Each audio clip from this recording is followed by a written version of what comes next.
परिवार क्या है? प्रभु मुझे इसका ज्ञान दीजिए। परिवार वो है वत्स जो जीने का उद्देश्य देता है, मानव को ये बताता है कि संसार में क्यों जिया जाए, किसके लिए जिया जाए। और संसार क्या है भगवान? संसार संसार एक बड़ा परिवार है पुत्र। परिवार का विशाल रूप है, मेरी श्रेष्ठ रचना है। वसुधैव कुटुंबकम, ये सारी वसुधा, ये सारी धरती एक ही कुटुंब है, एक ही परिवार है वत्स।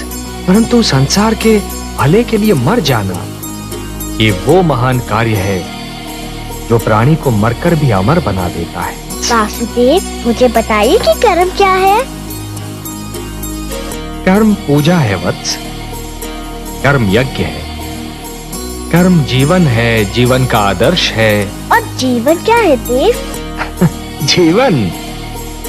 जीवन एक सौभाग्य है पुत्र, एक वरदान है, मेरा दिया हुआ प्रसाद है, एक अवसर है। वत्स, अब और प्रश्न पूछने हैं मुझसे?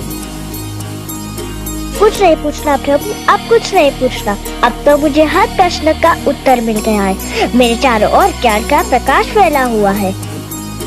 मैं वहाँ हूँ जहाँ केवल मैं हूँ और आप है। अब न कोई कामना है, न कोई इच्छा। आपकी गोद में आकर लगता है इसके सिवा हर वस्तु तुच्छ है। अब मुझे कुछ भी नहीं चाहिए। मुझे मेरा ठिकाना मिल गया, मेरा घर मिल गया। नहीं वत्स, मेरी गोद तुम्हारा ठिकाना नहीं, तुम्हारा घर नहीं। तुम्हारा घर तो वो कर्म भूमि है जिसका नाम है जीवन, संसार। भक्ति से तुमने मेरा मन जीत लिया, अब कर्म के माध्यम से तुम्हें परिवार का मन जीतना है। अपने परिवार की सेवा करके एक पुत्र धर्म को निभाना है। ये प्रेम, ये स्नेह और एक दूसरे का आदर करने की ये भावना ही मानव जाति को संस्कृति देगी, सभ्यता देगी, उसे उत्थान का मार्ग दिखाएगी। ये भावनाएं और इनको प्रदर्शित करने की शक्ति केवल मानव जाति को मिली है।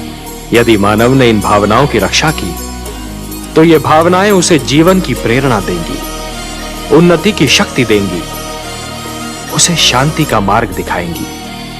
और यदि मानव ने इन भावनाओं को त्याग दिया तो वो पशु और पिशाच के स्तर से भी नीचे जा गिरेगा। कि यदि चित्रकार के बनाए चित्र को कोई बिगाड़ दे तो क्या उसे तनिक भी चिंता नहीं होगी? यदि कोई चित्रकार अपना चित्र किसी को उपहार में दे दे तो उस चित्र को संभालना उपहार पाने वाले का कर्तव्य है। जो हो रहा है, हो सकता है वो वही हो जो स्वयं विधाता ने लिखा हो। और अपना लिखा तो स्वयं विधाता भी नहीं मिटा सकते ना। हे महादेवी, हो सकता है कि ये मानव की परीक्षा हो, उसके कर्मों की परीक्षा हो। तो आप क्या चाहती थी कि हम केवल दिन बनाते और रात्रि न बनाते? फिर मानव को अंधेरे उजाले का अंतर कैसे जान पड़ता? विष न होता तो अमृत की महत्ता कैसे जानी जाती? पुष्प के साथ कांटे न होते तो पुष्प के सौंदर्य को कौन जान सकता? पतझड़ न आती तो वसंत ऋतु इतनी सुहानी कैसे लगती? हमने मानव को बनाया है देवी। मानव इतिहास को बनाने का कार्य हमने अपने हाथों में नहीं रखा, वो तो उसी पर छोड़ दिया है। अभी तो उसे अपनी शक्ति का आभास हुआ है। इसी से उसे न्याय अन्याय, सत्य असत्य, धर्म अधर्म और पाप और पुण्य की जानकारी भी होगी। हमने बुद्धि दी है मानव को, विवेक दिया है उसे। यदि असत्य और अधर्म अपनी सीमा को पार कर गए, यदि धर्म की हानि होने लगी तो हम स्वयं धरती पर जाएंगे। हम वचनबद्ध हैं